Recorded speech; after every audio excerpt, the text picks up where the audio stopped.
నవీన్కే వేసారు. ఎందుకంటే యువత ఈరోజు దేశ భవిష్యత్తు కోసం కాపాడాలంటే యువత. వాళ్ళు దొంగలు కదా, కేటీఆర్ దొంగలే, కేసీఆర్ దొంగలే, వాళ్ళంతా దొంగలు, లంగలు, లపకొర్లు, లపుటలు. వాళ్ళు దొంగలు కాబట్టి వాళ్ళు ఇట్లా ఆరోపణ చేస్తారు.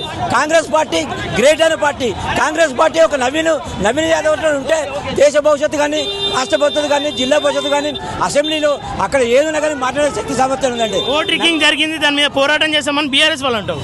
ఓటరింగ్ జరగలే. ఓటరింగ్ వాళ్ళు దొంగలు, అబద్ధాలు చెప్తారు. వాళ్ళు టీఆర్ఎస్ వాళ్ళు అబద్ధాలు చెప్తారు, మోసం. టీఆర్ఎస్ వాళ్ళు అంటే లంగలు, లపకోళ్ళు.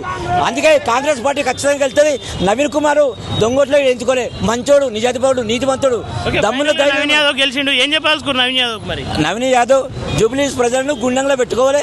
నవీన్ యాదవ్ కోసం ఒక డాన్స్, ఒకసారి నవీన్ యాదవ్ కోసం డాన్స్. ఇది నవీన్ యాదవ్ యూత్ పవర్. నవీన్ యాదవ్ అంటే చాలా గ్రేట్ఫుల్.